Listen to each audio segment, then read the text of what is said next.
kepercayaan untuk menyampaikan topik yang tidak mudah dan menimbulkan kontroversi yang luar biasa. Panitia memberi judul Masyarakat Ilmiah dan Masyarakat Takayul. Namun teknologi itu juga dengan cepat melahirkan budaya komentar. Mengapa budaya internet membuat kita menjadi saling membenci, saling menyebar kemarahan dan diskriminasi dan rasis. Saya ingin mengucapkan terima kasih tentu saja kepada panitia yang memberi kepercayaan untuk menyampaikan topik yang tidak mudah dan menimbulkan kontroversi yang luar biasa.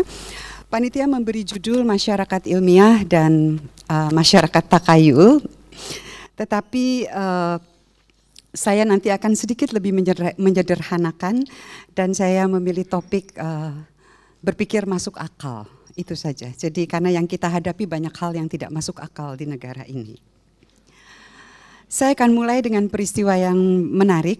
Sekitar bulan Maret, tidak lama sesudah terjadi gerhana matahari total, yang sayang tidak lewat di Pulau Jawa, hanya sebagian lewat di Pulau Jawa, tapi totalnya itu di daerah Kalimantan, Sumatera, Bangka, dan sampai ke Indonesia Timur. Nah, antara bulan Maret dan April 2016 tersebar desas-desus mengejutkan dari Pulau Banggai, Sulawesi Tengah. Rupanya ada sesosok bidadari rupawan jatuh dari langit ke perairan di sekitar Pulau Banggai. Wajahnya itu telungkup dan ketika diangkat itu kata si nelayan yang mengangkatnya itu berair mata. Ya kan dia telungkup di air ya, jadi wajahnya basah. Seorang nelayan itu menggendongnya ke rumah, merawat, mengenakan pakaian, setiap hari pakaiannya diganti. Penduduk datang, wah ini seperti cerita Joko Tarub begitu ya, tapi ini jatuh khusus untuk sang nelayan. Desas-desus segera beredar menjadi berita di media sosial dan situs-situs berita terhubung online, termasuk di luar negeri. Huffington Post, The Guardian, itu meneruskan berita itu. Sekitar akhir April, Kapolres Banggai akhirnya mengumumkan bahwa bidadari itu adalah boneka intim. Pada awal Mei, beredar berita di luar negeri, sex toy mistaken for fallen angel. Boneka intim dikira bidadari jatuh. Setahun lalu beredar berita bocah bertelur. Videonya pun beredar di media sosial. Dari pemeriksaan medis, akhirnya menjadi jelas bahwa gejala tersebut adalah kasus pengapuran. Jadi alih-alih menjadi berita yang demikian sensasional, sebetulnya kita patut prihatin karena penderitaan yang diderita anak itu. Pekan ini, saya kira berapa hari yang lalu, mungkin Anda sibuk dan juga kemudian sibuk bertanya-tanya termasuk saya, tapi karena saya astronom saya sedikit lebih tahu. Ada beredar berita bahwa tanggal 27 Agustus 2016 akan ada 2 bulan berdampingan. Yang satu Mars, yang satu bulan. Waduh, saya pikir ini kan berita kabar bohong lah, katakan hoax yang sudah ada 2003. Diulang lagi 2015, diulang lagi 2016 dan orang masih bertanya, masih mengedarkan ini benar atau tidak. Tapi ya sudah, saya kan yang astronom jadi saya bisa jawab. Pada jarak terdekat pun, nah ini diingat-ingat kalau tahun depan akan muncul lagi itu karena berita-berita ini menggembirakan buat orang yang mengirim. Betapapun sedang mendekatnya Mars itu ukurannya paling besar itu 140 kali lebih kecil daripada bulan. Jadi perlu 140 lingkaran Mars baru besarnya menjadi seperti bulan. Saya memberi contoh-contoh itu hanya untuk memberikan gejala menarik sejak media sosial berkembang. Kita semua tahu, mengikuti, menjadi bagian dan ikut gembira dan muncul di mana-mana, bukan hanya di Indonesia tetapi juga di negara-negara lain. Orang semakin mudah mengedarkan segala macam omongan, mulai dari kabar serius sampai desas-desus politik, kabar burung, takayul, cerita gaib, perang ideologi, rasisme, dan sebagainya. Masalahnya, memeriksa suatu kabar itu membutuhkan jerih payah yang lebih ketimbang sekedar meneruskan. Apalagi pakai teknologi sekarang kan, sentuh layar, klik, seluruh berita terkopi, tersalin dan terkirim sebanyak mungkin. Dengan kemudahan itu, kita lalu berlomba-lomba menjadi penerus kabar. Sekurang-kurangnya kan kita masuk ke dalam golongan yang up to date, yang sibuk dan punya banyak sekali pekerjaan. Dan pekerjaan itu adalah mengikuti simpang siur peristiwa di sekitar kita dan murah hati meneruskannya. Syukur-syukur kalau kabar itu tidak membuat orang marah, tidak memancing kebencian. Namun sudah terbukti beberapa kali bagaimana percakapan di dunia maya berbuntut bukan hanya perang verbal, tetapi perang kekerasan visual dan konkret nyata. Saya kira ada di antara sahabat-sahabat kita di sini yang juga mengalami hal itu. Teknologi yang dunia maya adalah luar biasa, kita tidak meragukan itu. Membuat aktualisasi pengetahuan berjalan dengan sangat baik, lancar, cepat, tidak terbatas. Namun teknologi itu juga dengan cepat melahirkan budaya komentar. Siapa saja boleh komentar, tidak ada larangan. Tak peduli apakah komentar itu melukai, bahkan menyingkirkan orang lain. Teknologi itu telah melahirkan setan gundul yang membuat kita saling membenci, saling memakan, saling membuat orang lain menjadi korban. Kata setan gundul itu saya terjemahkan dari troll. Tanggal 29 Agustus saya tadi berikan kopinya kepada Mas Ulil, majalah Time, edisi yang terbaru itu bicara tentang troll di dalam internet. Mengapa budaya internet membuat kita menjadi saling membenci, saling menyebar kemarahan dan diskriminasi dan rasis. Lalu haruskah kita melarang teknologi seperti itu? Nanti dulu, tidak semua ilmuwan itu tidak lepas dari bias, tidak lepas dari takayul. Nanti kita akan masuk ke sana apa yang terjadi, yang berlangsung di Mahkamah Agung sekarang. Apakah berarti semua anggota masyarakat perlu menjadi ilmuwan dan menjalankan detail-detail metodologi seperti ilmuwan di laboratorium? Tentu tidak. Dan panitia sama sekali tidak bermaksud itu. Jadi sesudah menimbang-nimbang dalam waktu yang singkat, saya akhirnya memilih untuk lebih sederhana, berpikir, bersikap, bertindak masuk akal, reasonable. Umumnya kita mengerti apa itu masuk akal. Kalau kita dapat kabar tentang sesuatu kejadian yang umum, yang sesuai dengan peristiwa sehari-hari, masuk akal, kita percaya. Kita kaget loh, orang yang kita kira jujur baik kok ternyata koruptor, kita kaget. Kita mendengar gempa bumi, gunung meletus, kaget, prihatin. Tetapi ya masuk akal percaya kabar itu. Sebaliknya, masuk akal bahwa kita tidak langsung percaya. Misalnya mendapat kabar yaitu muncul 2 bulan di langit. Telepon genggam itu bisa membantu kita memasak jagung beleduk, popcorn. Tuh, tidak langsung percaya kita. Coba dulu sendiri kalau perlu. Nah, atau ada hantu di lift lantai 13 rumah sakit atau di lantai 4 karena lantai 4 itu umumnya kamar mayat. Sesudah memeriksa ke sana kemari baru kita oh ya itu kabar burung, kabar bohong atau takayul. Nah, apa yang disebut takayul? Takayul itu adalah kepercayaan atau praktik tentang hal ihwal yang hanya ada di dalam khayalan. Dulu kalau bicara takayul itu kita langsung ya tadi setan gundul, genderuwo, segala macam. Tapi di zaman kita sekarang di negeri ini takayul itu macam-macam. Macam-macam. Kita lihat nanti. Jadi bukan lagi hanya sakti dan bertuah. Bertuahnya itu dalam proses kita mengejar demokrasi ternyata. Dia punya tuah yang lain gitu. Jadi kita ubah saja definisi takayul, minta KBBI untuk ganti itu. Dan takayul itu muncul karena ketidaktahuan, karena tidak kenal, tapi terutama karena rasa takut. Takayul itu lalu menghubungkan satu kejadian yang tidak berhubungan. Entah karena tidak tahu, entah karena takut.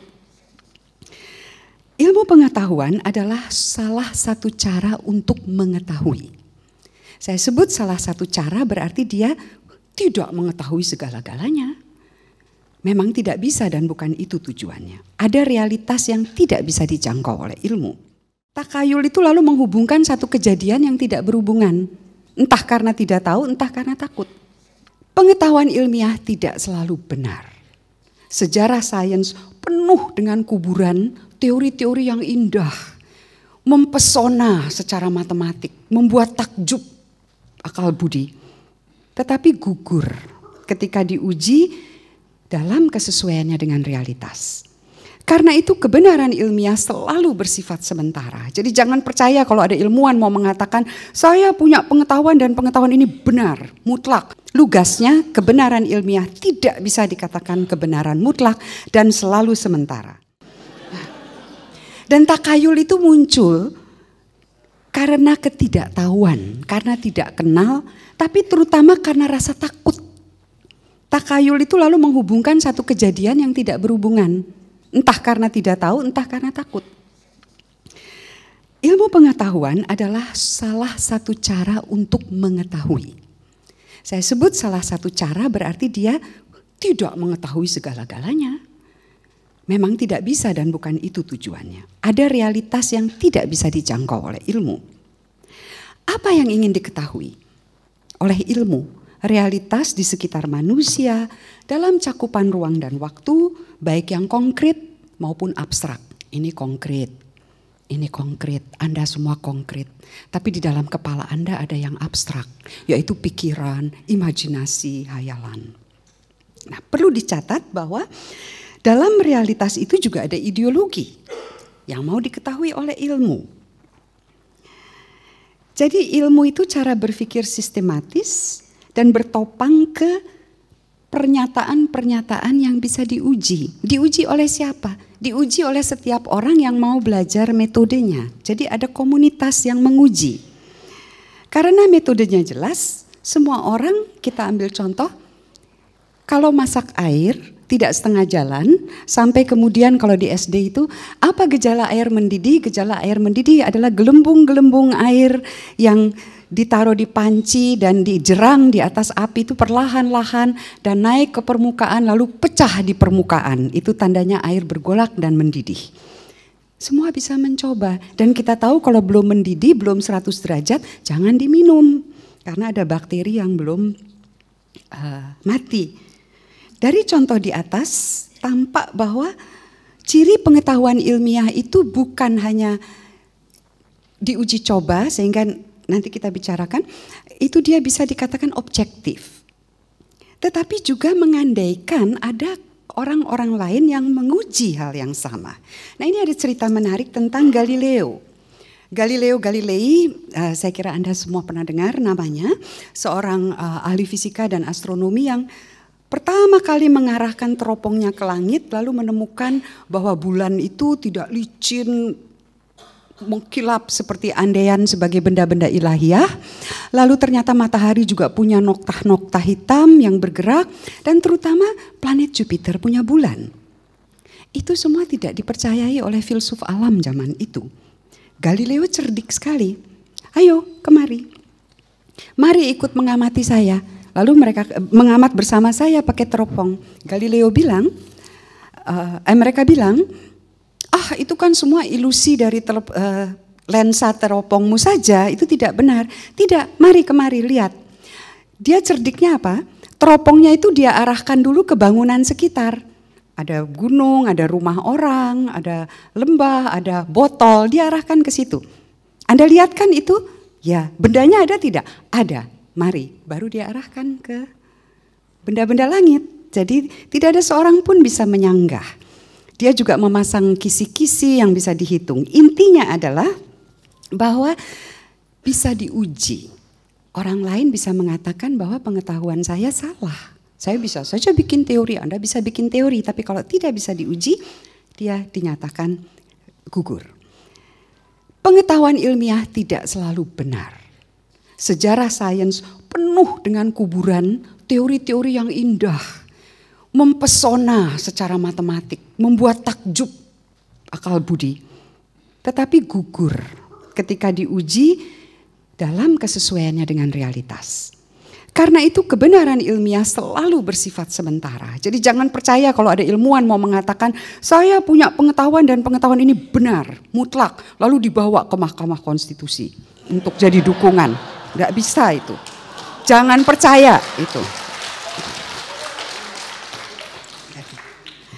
Pengetahuan itu benar sejauh belum ada data yang kokoh untuk menggugurkan. Jadi cari data sekokoh mungkin, cari pikiran sekokoh mungkin. Atau sebelum ada teori lain yang bisa menjelaskan lebih baik.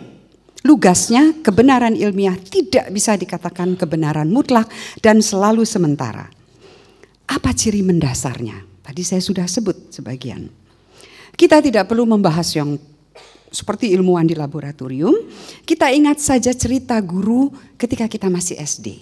Rata-rata ingatan kita waktu SMP mungkin sudah sedikit pupus, tapi kalau SD kita banyak ingat. Kenapa di SMP biasanya kita lebih nakal, jadi lebih banyak ditegur oleh guru, tapi di SD biasanya masih lucu kalau walaupun nakal. Jadi tidak banyak dimarahi guru, paling tidak itu pengalaman saya. Di SMP disetrap terus. Gitu. Kita bertanya pada guru, mengapa turun hujan? Mengapa ada petir? Guru menjelaskan berdasarkan siklus air di bumi. Air laut, air sungai, air danau menguap karena panas matahari. Sampai di ketinggian angkasa terjadi pengembunan karena udaranya dingin, lalu uap itu mengembun turun lagi jadi tetes-tetes air. Jadi hujan. Bersama dengan itu di dalam awan yang gelap menggantung itu ada partikel-partikel bermuatan listrik yang saling lompat lalu kelihatan seperti petir yang seakan-akan membelah langit.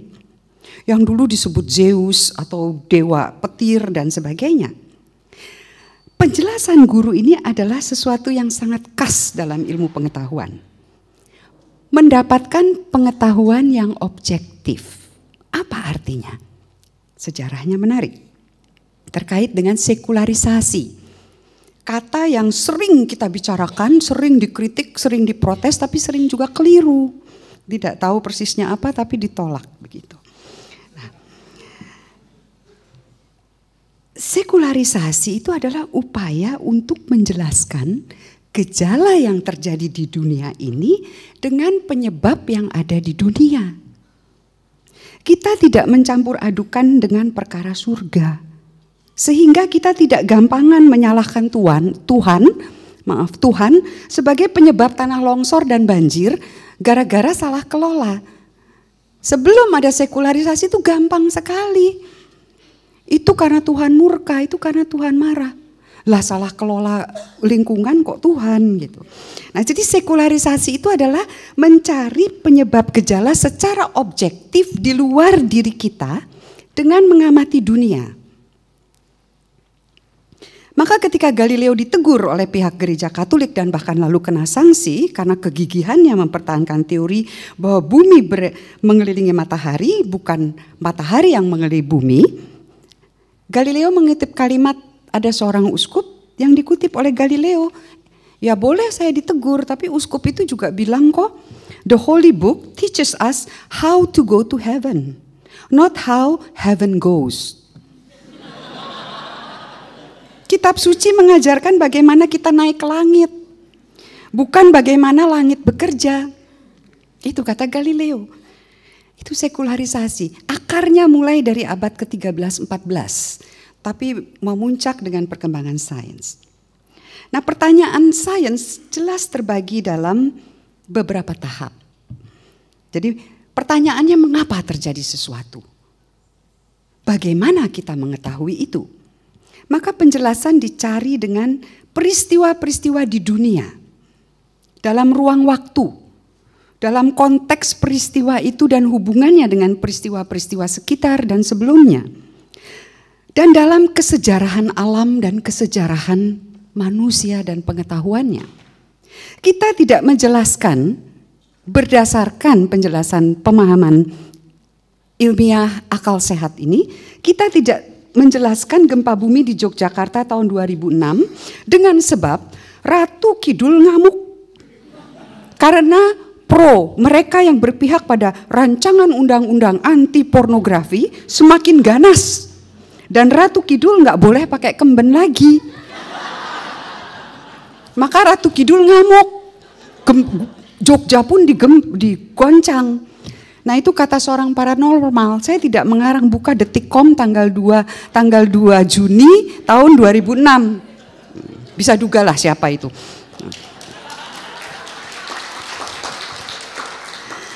Kita menjelaskannya dengan mencari penyebabnya di alam. Pergeseran lempeng, gunung meletus, dan sebagainya. Mohon dicatat, dengan rendah hati saya ingin mengatakan bahwa bukan ilmu pengetahuan mengatakan tidak ada penjelasan adi alami. Bukan bahwa ilmu pengetahuan menolak hal-hal yang supranatural. Tidak. Ilmu tidak membicarakan hal-hal itu dan tidak masuk ke kawasan itu. Jadi kalau ada ilmuwan yang mau membuktikan Tuhan ada atau tidak ada, itu juga jangan dipercaya. Karena itu bukan kawasannya. Gitu. Sekularisasi itu adalah upaya untuk menjelaskan gejala yang terjadi di dunia ini dengan penyebab yang ada di dunia. Maka ketika Galileo ditegur oleh pihak gereja Katolik dan bahkan lalu kena sanksi karena kegigihannya mempertahankan teori bahwa bumi mengelilingi matahari, bukan matahari yang mengelilingi bumi, Galileo mengutip kalimat, ada seorang uskup yang dikutip oleh Galileo, ya boleh saya ditegur, tapi uskup itu juga bilang kok, the Holy Book teaches us how to go to heaven, not how heaven goes. Kitab suci mengajarkan bagaimana kita naik ke langit, bukan bagaimana langit bekerja. Itu kata Galileo. Tapi kita bisa katakan loh, untuk apa kita dikaruniai akal budi kalau semua penjelasan Tuhan lagi yang menjawab. Kita punya akal budi untuk mempelajari dan memahami. Dan persis karena itu kita bertanggung jawab. Kita bertanya pada guru, mengapa turun hujan? Mengapa ada petir? Guru menjelaskan berdasarkan siklus air di bumi. Air laut, air sungai, air danau menguap karena panas matahari. Sampai di ketinggian angkasa terjadi pengembunan karena udaranya dingin, lalu uap itu mengembun, turun lagi jadi tetes-tetes air. Jadi hujan. Bersama dengan itu, di dalam awan yang gelap menggantung itu ada partikel-partikel bermuatan listrik yang saling lompat lalu kelihatan seperti petir yang seakan-akan membelah langit. Yang dulu disebut Zeus atau dewa petir dan sebagainya. Penjelasan guru ini adalah sesuatu yang sangat khas dalam ilmu pengetahuan. Mendapatkan pengetahuan yang objektif. Apa artinya? Sejarahnya menarik. Terkait dengan sekularisasi. Kata yang sering kita bicarakan, sering dikritik, sering diprotes, tapi sering juga keliru. Tidak tahu persisnya apa, tapi ditolak begitu. Nah, sekularisasi itu adalah upaya untuk menjelaskan gejala yang terjadi di dunia ini dengan penyebab yang ada di dunia. Kita tidak mencampur adukan dengan perkara surga. Sehingga kita tidak gampangan menyalahkan Tuhan sebagai penyebab tanah longsor dan banjir gara-gara salah kelola. Sebelum ada sekularisasi itu gampang sekali. Itu karena Tuhan murka, itu karena Tuhan marah. Lah salah kelola lingkungan kok Tuhan gitu. Nah jadi sekularisasi itu adalah mencari penyebab gejala secara objektif di luar diri kita dengan mengamati dunia. Maka ketika Galileo ditegur oleh pihak gereja Katolik dan bahkan lalu kena sanksi karena kegigihannya mempertahankan teori bahwa bumi mengelilingi matahari, bukan matahari yang mengelilingi bumi, Galileo mengutip kalimat, ada seorang uskup yang dikutip oleh Galileo, ya boleh saya ditegur, tapi uskup itu juga bilang kok, the Holy Book teaches us how to go to heaven, not how heaven goes. Kitab suci mengajarkan bagaimana kita naik ke langit, bukan bagaimana langit bekerja. Itu kata Galileo. Itu sekularisasi. Akarnya mulai dari abad ke-13-14, tapi memuncak dengan perkembangan sains. Nah, pertanyaan sains jelas terbagi dalam beberapa tahap. Jadi pertanyaannya mengapa terjadi sesuatu? Bagaimana kita mengetahui itu? Maka penjelasan dicari dengan peristiwa-peristiwa di dunia. Dalam ruang waktu.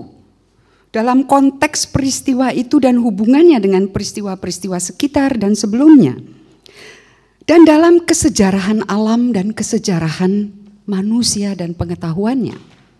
Kita tidak menjelaskan berdasarkan penjelasan pemahaman ilmiah akal sehat ini, kita tidak menjelaskan gempa bumi di Yogyakarta tahun 2006 dengan sebab Ratu Kidul ngamuk. Karena mereka yang berpihak pada rancangan undang-undang anti pornografi semakin ganas. Dan Ratu Kidul nggak boleh pakai kemben lagi. Maka Ratu Kidul ngamuk, Jogja pun digoncang. Nah itu kata seorang paranormal, saya tidak mengarang, buka Detikcom tanggal 2 Juni tahun 2006. Bisa dugalah siapa itu.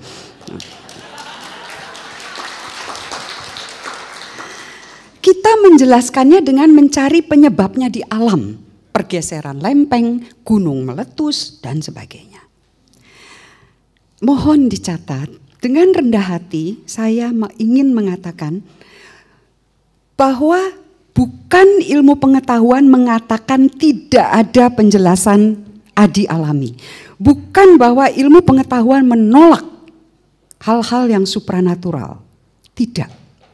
Ilmu tidak membicarakan hal-hal itu dan tidak masuk ke kawasan itu. Jadi kalau ada ilmuwan yang mau membuktikan Tuhan ada atau tidak ada, itu juga jangan dipercaya. Karena itu bukan kawasannya. Gitu. Bayangkan kalau ilmuwan masuk ke kawasan itu. Yang ilmu sendiri tidak bisa menjamin. Kalau Pak paranormal itu tadi mengklaim seperti itu, lalu saya bilang, nanti dulu Pak, saya mau menguji dulu secara ilmiah. Lah saya mau masuk nyari Ratu Roro Kidul, apa saya mesti tenggelam dulu 200 meter di bawah laut? Tidak bisa. Yang dilakukan oleh penjelasan ilmiah adalah mengurangi subjektivitas. Subjektivitas itu adalah pengetahuan yang kita klaim berdasarkan pengalaman kita sendiri dan pemahaman kita sendiri. Kalau orang lain lalu bertanya, loh bagaimana saya bisa mengulang sehingga saya bisa tahu bahwa itu sungguh terjadi? Jawabnya, loh ini pengetahuan saya, ini pengalaman saya. Anda percaya atau Anda tidak percaya? Lah ya susah begitu. Jadi objektivitas itu mengurangi hal-hal seperti itu. Tidak sepenuhnya bisa objektif. Karena teori juga kita bangun. Tetapi kita menyaring. Karena apa? Kebenaran yang diklaim, jadi kebenaran subjektif yang diklaim itu mengerikan. Dari sejarah kita belajar bagaimana irasionalitas. Bukan hanya irasionalitas karena percaya kepada takyul. Tapi percaya pada kebenaran. Klaim-klaimnya sendiri, pengetahuan yang subjektif itu, pembunuhan yang luar biasa terjadi. Klaim bahwa bangsa kulit putih berambut pirang bermata biru itu adalah bangsa Arya yang terbaik. Itu klaim, dasarnya apa? Tidak ada. Mau diklaim dari biologi? Tidak ada, meskipun ilmuwan dipakai untuk itu. Jadi kita tidak bisa menuntut orang lain atas dasar pengetahuan subjektif seperti itu. Jadi ilmu pengetahuan pada tingkat yang paling sederhana itu mengajak kita berpikir tentang hal-hal di dunia, mencari kebenaran yang sementara itu di luar diri kita, bukan di dalam diri kita. Tentu orang beriman akan mengatakan, ya semua peristiwa kan bermula dari Tuhan. Ya tentu, bumi ini juga ada kok bagi orang beriman adalah ciptaan Tuhan. Kita semua ciptaan Tuhan bagi orang beriman. Tapi kita bisa katakan loh, untuk apa kita dikaruniai akal budi kalau semua penjelasan Tuhan lagi yang menjawab. Kita punya akal budi untuk mempelajari dan memahami. Dan persis karena itu kita bertanggung jawab. Ketika dalam kisah asal-usul dunia, kisah penciptaan termasuk Nabi Adam, apa yang terjadi?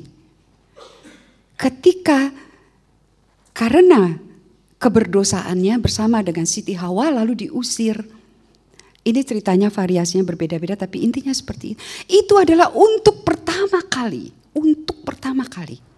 manusia diminta bertanggung jawab atas tindakannya sendiri. Hanya engkau sendiri yang bertanggung jawab atas perbuatanmu. Jadi kesalahan, dosa, perbuatan lalai apapun itu antroposentris. Dalam arti hanya aku dan aku yang bertanggung jawab. Rantai komando yang panjang itu bisa mengatakan loh itu atasan saya yang memerintahkan saya melakukan itu. Tapi dia sebagai pribadi bertanggung jawab kenapa dia melakukan itu. Ini makna yang paling mendasar saya menafsirkan demikian dari kisah-kisah awal tentang penciptaan. Nah, sekularisasi itu adalah kesanggupan berpikir pada ranah itu. Pada ranah dunia tanpa kita campur aduk dengan ranah surga. Ada saatnya untuk mencampur dengan ranah surga. Tapi belum, not yet katanya. Kalau pernah nonton film Gladiator itu. Sumbernya adalah memang ilmu dan filsafat yang menghormati objektivitas.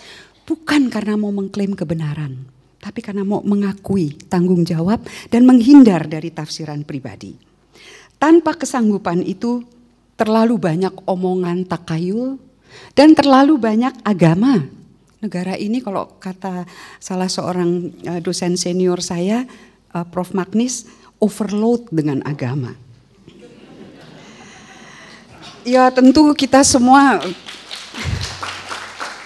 tidak berani ya mengatakan agama yang salah begitu. Tapi yang kita berani katakan adalah agama yang dasar-dasar teologinya itu diklaim secara tidak benar untuk menghakimi dan untuk menghukum. Dan gejala itu semakin mengkhawatirkan. Kita hadir di sini karena kekhawatiran itu. Campur aduk dalam kedua ranah ini sangat mengerikan. Dan kita memerlukan latihan untuk memilih dan memilah itu. Tanpa melatih kesanggupan berpikir objektif, tanpa melatih kebiasaan membedakan mana urusan dunia dan mana urusan surga, kehidupan publik kita ini semrawut. Coba saja lihat, apa saja yang menyangkut agama itu diklaim sebagai urusan Tuhan. Dan karena itu boleh orang melakukan apa saja. Pertanyaannya, adakah jalan untuk melatih kebiasaan berpikir yang masuk akal sehari-hari ini? Solusinya kantor-kantor itu kan menjalankan revolusi mental kan? Solusinya apa? ESQ. Di STF Driarkara kami sering berdiskusi, ada makan siang dosen bersama. Nah, pada hemat kami, kegagalan pendidikan kita adalah karena persis belum berhasil di dalam kurikulum dan sistem pendidikannya untuk melatih implikasi etis dari ilmu. Cara berpikir yang kita pelajari dari berbagai macam ilmu dari SD sampai SMP, tidak semua orang mau menjadi ilmuwan sampai perguruan tinggi. Itu adalah menarik garis ini tadi. Bahwa saya belajar ilmu ini, berarti saya mencoba mencari objektivitas dan intersubjektivitas dalam komunitas, komunikasi yang sehat. Implikasi etis dari cara berpikir ini, kesanggupan untuk melihat bahwa di luar diri kita itu ada kebenaran, terlepas dari aku suka atau tidak suka, terlepas dari cocok atau tidak cocok dengan pendirianku atau dengan pendirian kelompokku. Apa hubungannya dengan kehidupan publik? Pendidikan yang ditarik dari implikasi objektif sains dan etis praktis terapan dari sains ini, itu adalah bahwa siswa dan mahasiswa dapat melihat bahwa saya ini warga negara. Dan warga negara dilatih untuk tidak melihat kebenaran berdasarkan apa yang dia yakini. Apa yang diyakini oleh peer groupnya atau kelompoknya. Dan menguntungkan golongannya sendiri. Warga negara dilatih secara konkret untuk mengakui realitas di luar dirinya. Artinya apa? Pelajaran kewarganegaraan itu tidak terlepas dari pelajaran fisika, tidak terlepas dari pelajaran matematika, tidak terlepas dari biologi, tidak terlepas dari sastra dan sebagainya. Di hadapannya itu ada Indonesia yang terhampar berupa masyarakat yang majemuk, yang kaya dalam keragaman etnisnya, agamanya, sukunya. Lugasnya yang ingin saya kemukakan adalah cara berpikir yang masuk akal seperti ini melatih kita melihat dan menyadari bahwa ada tatanan objektif di luar diri kita yang bernama negara. Ada tata sosial yang kita sebut masyarakat. Ada tata simbolik yang kita sebut bangsa. Bagaimana kita berlaku dan bertindak dalam realitas yang kaya ini? Kita mengacu ke undang-undang, ke hukum, ke nilai-nilai sosial budaya. Tapi pertanyaan kita, bagaimana hukum mengatur itu semua? Kesanggupan berpikir objektif, masuk akal, tidak berdasarkan takayul-takayul, tentu terkait langsung dengan penyusunan undang-undang dan tata hukum. Hukum bertitik tolak dari adanya realitas objektif hidup bersama dan bagaimana realitas ini ditata. Dan kita mengaku sebagai negara demokrasi. Jelas tidak bisa hukum itu seenak-enak perut mereka yang mau bikin hukum. Dan dalam negara demokrasi juga tidak berarti bahwa hukum melulu berdasarkan suara atau kehendak mayoritas. Karena yang minoritas ini adalah bagian dari realitas objektif itu. Hukum menjadi bernilai persis ketika hukum sanggup membela golongan yang suaranya tidak tertampung dalam mayoritas yang ramai dan kuat itu. Hanya dalam hati ini hukum bersifat adil secara hakiki. Buruknya perilaku kewarganegaraan kita merupakan gejala nyata dari gagalnya pendidikan ilmu-ilmu. Kenapa? Dalam sistem pendidikan kita, dalam kurikulum kita, ilmu diajarkan sebagai alat, sebagai sarana untuk mencapai tujuan. Yang lolos adalah bahwa ilmu punya tujuan etis. Bentuk salah satu dari praktik etis keilmuan itu persis adalah yang tadi saya sampaikan, melatih kesanggupan untuk melihat realitas, memilah-milah dan memilih mana yang kata saya, mana yang membuat saya senang, dan mana yang betul-betul ada dan objektif tidak bergantung pada saya. Campur aduk dalam kedua ranah ini sangat mengerikan. Dan kita memerlukan latihan untuk memilih dan memilah itu. Tanpa melatih kesanggupan berpikir objektif, tanpa melatih kebiasaan membedakan mana urusan dunia dan mana urusan surga, kehidupan publik kita ini semrawut. Coba saja lihat, apa saja yang menyangkut agama itu diklaim sebagai urusan Tuhan. Dan karena itu boleh orang melakukan apa saja. Kalau untuk Tuhan boleh menyerang kelompok-kelompok yang dianggap berbeda. Kalau untuk Tuhan, orang yang orientasi hidupnya berbeda boleh dinista. Seolah-olah kita ini sama tarafnya dengan Tuhan. Seolah-olah kita ini tahu apa yang Tuhan mau. Pertanyaannya, adakah jalan untuk melatih kebiasaan berpikir yang masuk akal sehari-hari ini? Tentu saja ada, dan tidak perlu menjadi ilmuwan atau filsuf ilmu. Jalannya adalah melatih untuk memilah, memilih, memeriksa batin, memeriksa pikiran, memeriksa hasrat. Hasrat saya ini apa yang paling mempengaruhi? Motivasi saya ini apa? Dan implikasinya pada perilaku kita apa? Ini tugas pendidikan. Tugas pendidikan yang lolos sekarang ini tidak ada. Seperti itu. Solusinya kantor-kantor itu kan menjalankan revolusi mental kan? Solusinya apa? ESQ. Apa itu namanya? Apa equation, apa spiritual, apa latihan itulah. Mahalnya luar biasa itu, puluhan juta itu. Maka tampaklah bahwa segala sesuatu yang saleh, yang kelihatannya beragama sekali, sangat boleh jadi sebetulnya adalah yang jahat, yang mengambil rupa kesalehan. Nah, kalau kita terbiasa melatih batin, melakukan refleksi, memilah, memilih, itu kita akan terbiasa. Waktu masih kecil, saya ingat betul ya, waktu masih kecil dan belum terlatih untuk membedakan batin, motivasi, hasrat yang baik dan yang buruk. Yang namanya iblis, setan itu di bayangan saya itu adalah buto. Raksasa yang mukanya merah, pakai tanduk, kalau membuka mulut lidahnya menyembur-nyembur. Itu loh Mbak Alisa, kan ada buku zaman itu, buku tentang neraka itu loh. Anda ingat mungkin kan, waduh, ke bawah mimpi itu tuh betul, sampai itu iblis itu. Pokoknya yang jahat tuh seperti itu.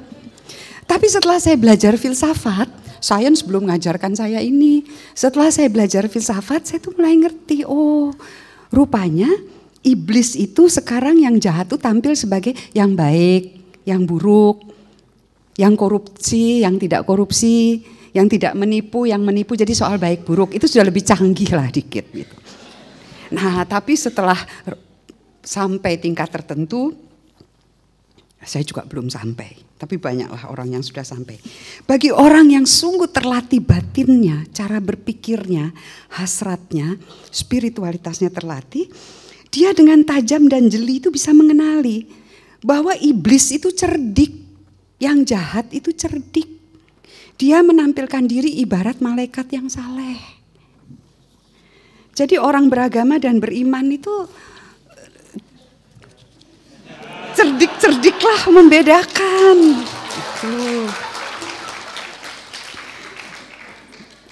Dan kita orang yang beragama itu tidak anti nalar, persis nalar, berpikir akal sehat itu melatih dia untuk membedakan. Nanti dulu kelihatannya kok saleh banget, nanti dulu siapa yang menggerakkan dia, iblis atau malaikat, begitu. Nah pendidikan adalah melatih berpikir dan memilah-milah seperti itu. Kebijakan-kebijakan negara yang bersifat teknokratik, termasuk pendidikan kita itu dikelola secara teknokratik. Seperti kata Aristoteles, filsuf Yunani, kita berbuat adil bukan karena kita belajar dan mengerti keadilan. Kita berbuat adil karena kita terbiasa bertindak adil. Lalu apakah mitos itu tidak kita buang? Tidak perlu. Kita hormati, kita hargai sebagai cara simbolik untuk mengungkapkan pesan. Sebagai kiasan, saya menafsirkan demikian, tidak perlu takut pada cara berpikir takayul sejauh kita menelusuri asal-usulnya. Dan takayul itu punya efek psikologis. Kita tahu alasannya tidak jelas, hubungan sebab akibat tidak jelas. Tapi kok saya merasa nyaman ya kalau saya ngikutin apa kata orang tua dulu. Itu mengambil bentuk yang berbeda dari cara pendekatan yang saya katakan akal sehat berdasarkan pendekatan etis dalam ilmu-ilmu. Apa yang terjadi kalau perhatikan kan teks amnesti yang bikin kita pusing, heboh, sakit kepala betul, sementara Gayus itu dikasih remisi 6 bulan. Masuk akal tidak itu? Kita dilatih dengan Kita dilatih dengan stimulus dan respon. Pengampunan pajak, suku bunga, itu adalah contoh dari kebijakan teknokratik. Apa isi dari kebijakan teknokratik? Isinya adalah memasukkan dalil aksi sama dengan reaksi. Stimulus, respon. Maka kepada masyarakat itu diberi insentif dan disinsentif. Masyarakat sebagai stimulus, masyarakat akan milih yang insentif. Maka yang insentif mau dengan sendirinya itu akan terhindarkan. Kita makan insentif itu. Tentu saja tata kelola pemerintahan yang baik perlu kebijakan teknokratik. Namun, jika kita tidak memahami pengandaian stimulus dan respons yang tersembunyi ini, lalu mau diterapkan termasuk ke pendidikan, termasuk lalu ini bisa mentransformasi masyarakat, akibatnya mengerikan. Dan kita sudah mengalami itu, kita sebetulnya adalah masyarakat hasil dari stimulus dan respons ini. Transformasi masyarakat itu hanya berlangsung jika perubahan itu mengena sampai ke tingkat keyakinan, apa yang kita yakini, cara berpikir kita. Sampai menggerakkan kita untuk bertindak, baru terjadi transformasi. Pendekatan teknokratik stimulus itu berhenti di tataran respons psikologis. Demi apa? Ya demi kepentingan, demi keselamatan kita sendiri, kita ikuti, kita menanggapi. Maka yang dipancing itu kan psikologi masyarakat. Nah persis dari psikologi kita belajar bahwa pendekatan stimulus dan respons ini terujinya pada apa? Anjing Pavlov. Itu kan penelitiannya Pavlov. Bahwa anjing itu kalau dikasih makan, diperintah lalu dikasih makan, dikasih stimulus, dia akan merespons. Dengan kata lain ya kebijakan X sebagai stimulus, masyarakat diharapkan merespons seperti anjing Pavlov. Saya tidak bermaksud kasar, tetapi kadang-kadang tingkatannya itu. Minta maaf pada pembuat kebijakan. Kebijakan teknokratik sebagai arahan itu penting. Tetapi mengandaikan bahwa perubahan terjadi dengan melatih insting, stimulus dan respons. Pelan-pelan masyarakat, kita-kita ini terbiasa untuk bersikap dan bertindak bukan karena kita tahu bahwa itu baik dan layak dilakukan. Kita bertindak karena terbiasa untuk dirangsang. Kalau tidak dirangsang, ya tidak dilakukan. Bukan karena kita mengerti. Ini yang mengerikan. Dan ini terjadi pada kita. Disuruh antri, itu jarang sekali bisa. Baru sekarang akhir-akhir ini mulai bisa. Kiranya cukup jelas bahwa kebijakan teknokratik tidak memadai. Kalau kita mau transformasi, kalau kita mau menjadi ya tidak terlalu beratlah kata-kata itu masyarakat ilmiah, tapi yang masuk akal saja. Itu transformasi terjadi itu pada aras pedagogi, pada aras pendidikan. Jadi kita membutuhkan ilmuwan teknokratik, saintis yang sangat canggih dan teknis untuk merancang kebijakan-kebijakan teknokratik, tetapi perlu diikuti oleh ahli pedagogi, perlu diikuti oleh ahli yang mengerti, pendidik, educators itu perlu, karena dia yang mengerti bagaimana menggerakkan motivasi dan melatih orang. Tentu kita sekali lagi tidak menghapus kebijakan, kita perlu itu, tetapi tidak cukup. Nah, ini yang sulit sekali. Teman saya berkali-kali juga berbicara hal sejenis ini di Bappenas, mudah-mudahan ada orang Bappenas di sini. Transformasi melibatkan pedagogi dan pendidikan adalah bagian dari kebudayaan. Kebudayaan tentu bukan hanya panggung pertunjukan seni, pameran benda-benda indah, itu semua penting, itu semua berharga dan itu semua adalah salah satu sisi kebudayaan. Kebudayaan melibatkan cara berpikir, nilai-nilai, perilaku, dan etos bertindak. Pengertian ini lolos dari pemahaman umum tentang kebudayaan. Maka muncullah pendapat bahwa tata kelola pendidikan tinggi perlu dirombak supaya lebih dekat dengan riset dan teknologi. Alasannya selama ini pendidikan tinggi itu terlalu dekat dan berada terlalu banyak pengaruh kebudayaan sehingga kurang menghasilkan daya guna. Alangkah aneh pandangan ini dan alangkah tercerabut dari sejarah ilmu. Ilmu dan teknologi adalah anak kebudayaan yang pada gilirannya ikut membentuk realitas budaya dan bersama-sama dengan berbagai aspek kebudayaannya menghasilkan dunia maya. Itu adalah teknologi dan itu menjadi kebudayaan kita sekarang. Lalu kita mau mengatakan sains dan teknologi bukan ada di bawah kebudayaan. Takayul entah dari mana, mungkin dari ISO-nya industri itu takayulnya datang. Nah, transformasi masyarakat dalam berpikir dan memecahkan persoalan ini menyangkut latihan. Tadi saya katakan memilih, memilah itu menyangkut latihan. Latihan apa? Terus menerus mengenai hal-hal yang kemudian kita pikirkan untuk hidup bersama. Latihan bahwa ada dunia objektif sampai ke tingkat ragawi. Pendidikan kita itu hanya di sini, hanya di kepala. Pertanyaan saya, bagaimana kita mau bertransformasi menjadi masyarakat yang mau antre kalau kita tidak pernah melatih badan kita itu untuk antre? Bagaimana kita mau menghasilkan tulisan yang baik kalau kita tidak tahan duduk depan komputer atau di atas meja menulis tangan selama beberapa waktu sehingga terkumpul seluruh konsentrasi, sesekali berdiri berjalan untuk melenturkan bokong dan punggung yang pegel, tetapi setia, dan itu latihan badan, latihan ragawi. Membuang sampah kalau tidak pernah kita latih, tidak pernah. Seperti kata Aristoteles, filsuf Yunani, kita berbuat adil bukan karena kita belajar dan mengerti keadilan. Kita berbuat adil karena kita terbiasa bertindak adil. Jadi latihan sampai ragawi, sampai fisik. Setiap kali habis minum tutup, setiap habis keluar ruangan buka pintu, kita tutup pintu, matikan lampu. Itu soal kebiasaan. Ibu saya melatih lama sekali supaya saya tidak menyembunyikan selimut di bawah bantal. Supaya dilipat dengan rapi, tidak saya suka sembunyikan di bawah bantal, diuel-uel gitu. Bertahun-tahun itu dilatih. Lalu apakah mitos, legenda, cerita rakyat harus dijauhi?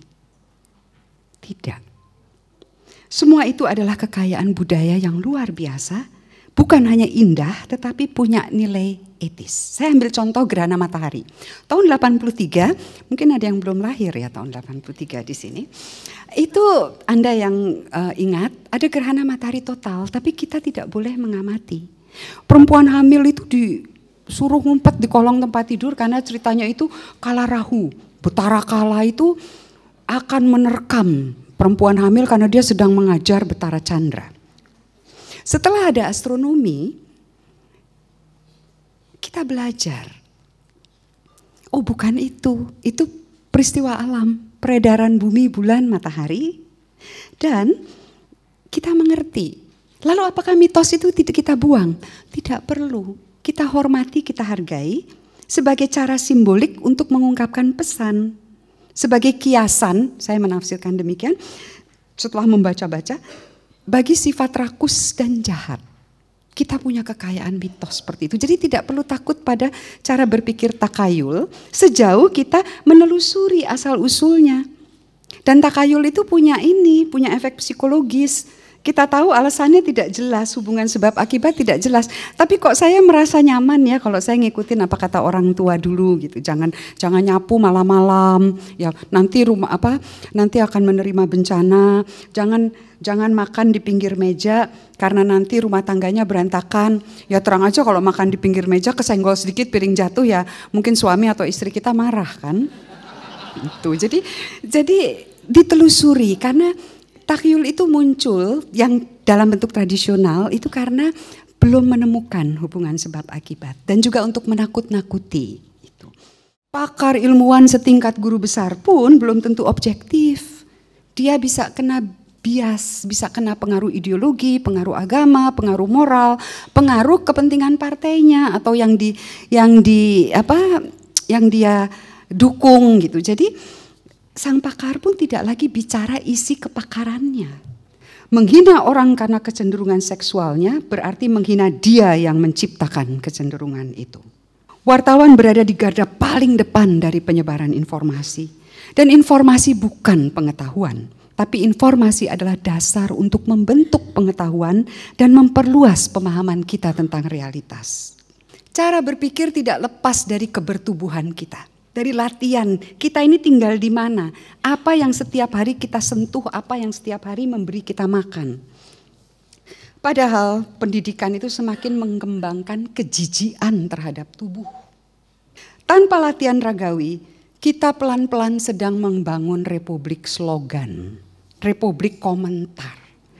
Warga pintar omong mengandalkan mulut untuk berkomentar, tapi begitu eksekusi, begitu harus bertindak, tidak bisa.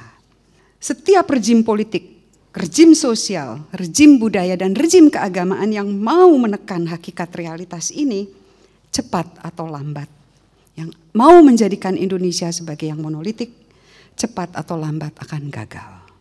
Negara ini tidak bisa kita serahkan kepada mereka yang menyangkal keberagaman, yang takut menghadapi realitas.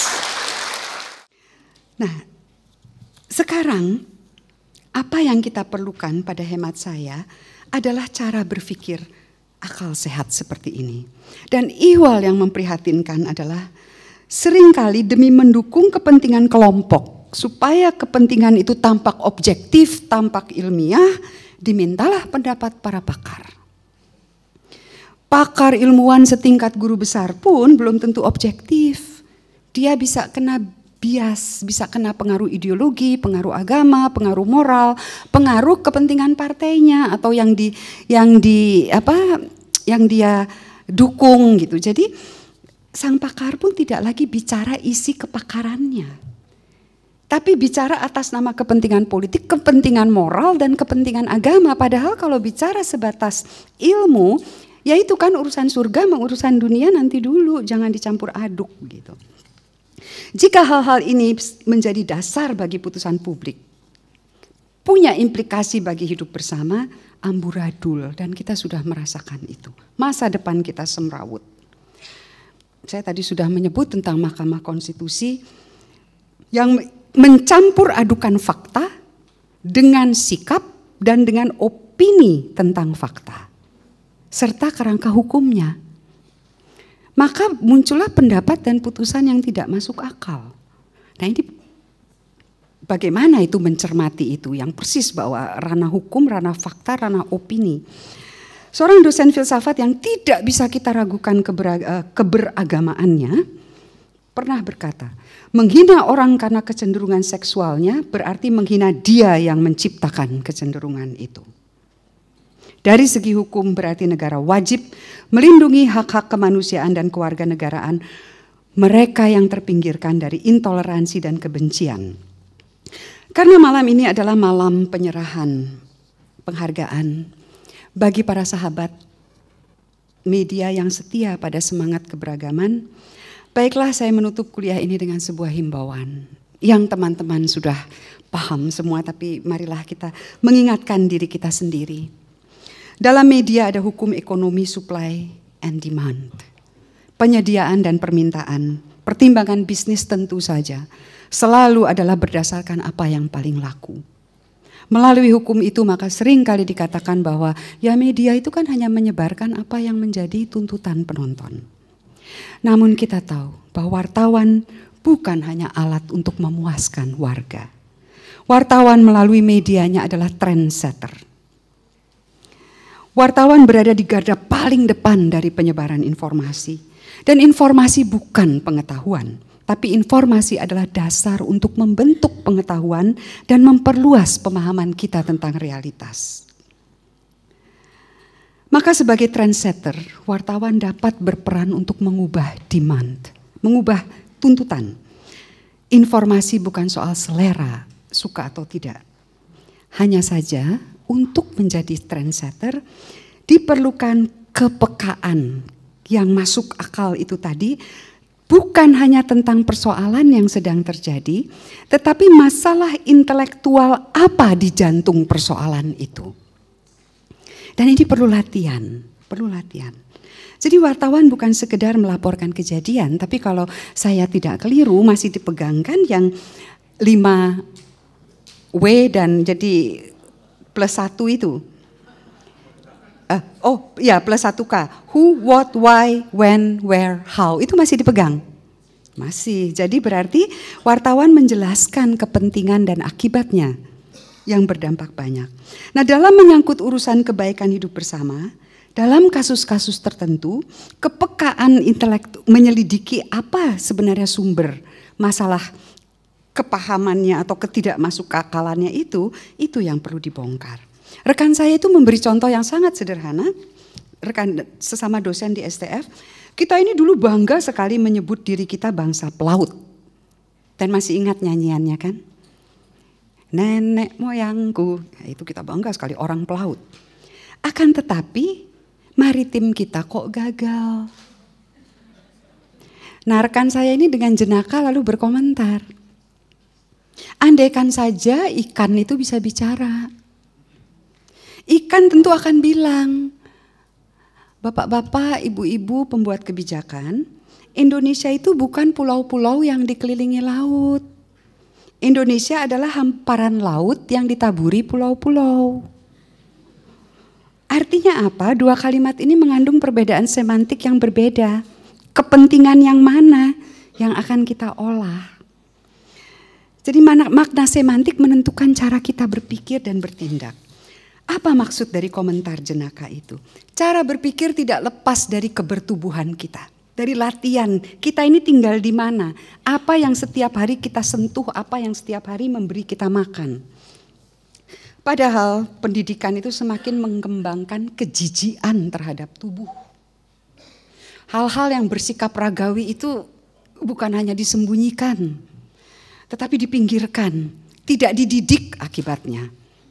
Orang tua itu marah sekali, baru kejadian di beberapa sekolah itu, orang tua itu marah sekali karena ketika anaknya melakukan kesalahan yang layak diberi sanksi. Sanksi bukan untuk menyakiti dan bukan untuk merendahkan derajat. Sanksi dalam pendidikan itu seperti silih, penebusan dan keadilan.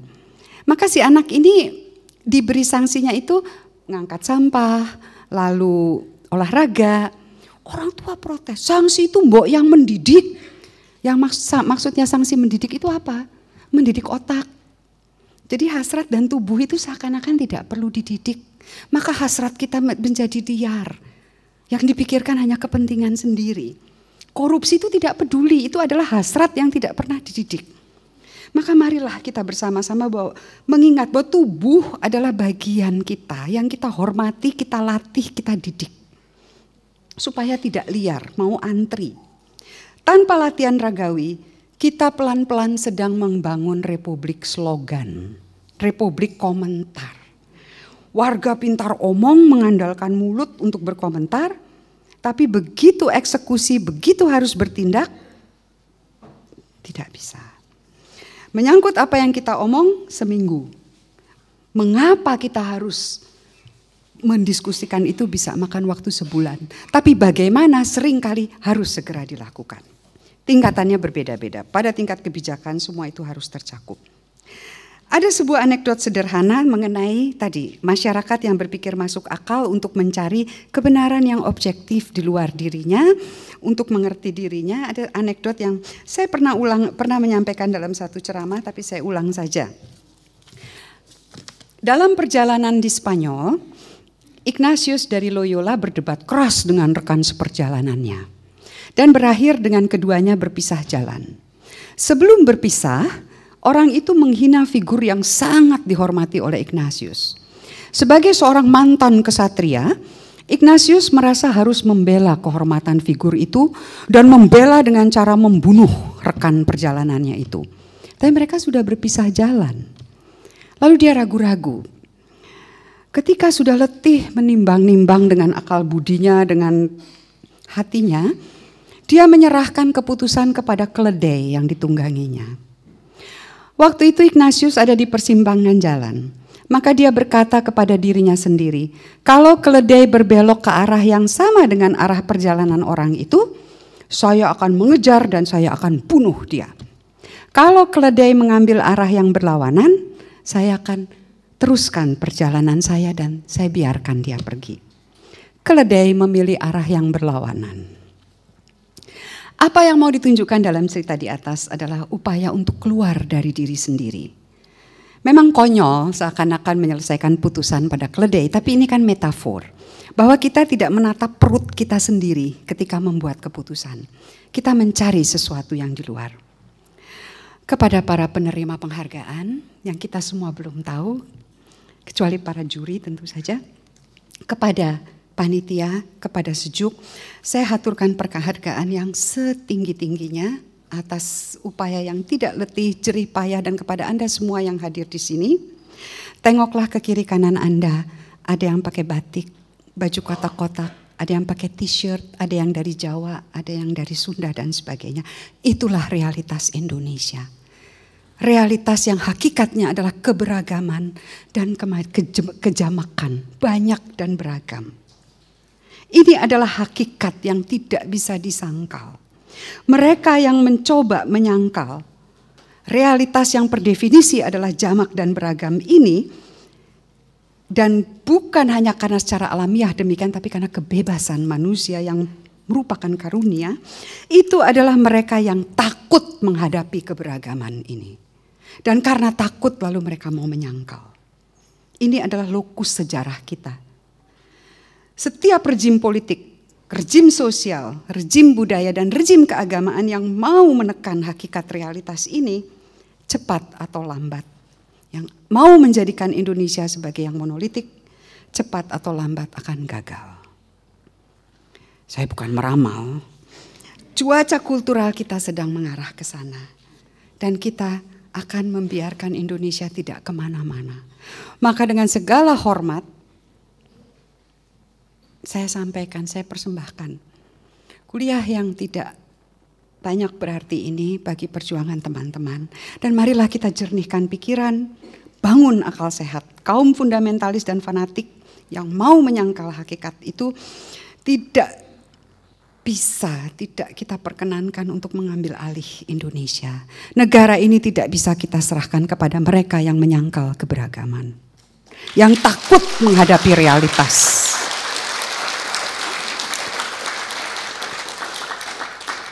Jadi mari para sahabat, tadi sudah dinyanyikan apa yang akan membuat kita berani. Karena hujan bulan Juni sudah menghapus jejak-jejak yang ragu-ragu. Jadi jangan ragu-ragu, marilah kita berani menghadapi keragaman dan kejamakan realitas. Kita tegak berdiri, kita menerima, terus merawat dan menjaga hakikat realitas yang kaya sebagai bagian dari kita untuk merekuh dunia yang berani, bukan dunia yang pengecut dan takut pada keberagaman. Terima kasih banyak saya haturkan, sekali lagi terima kasih.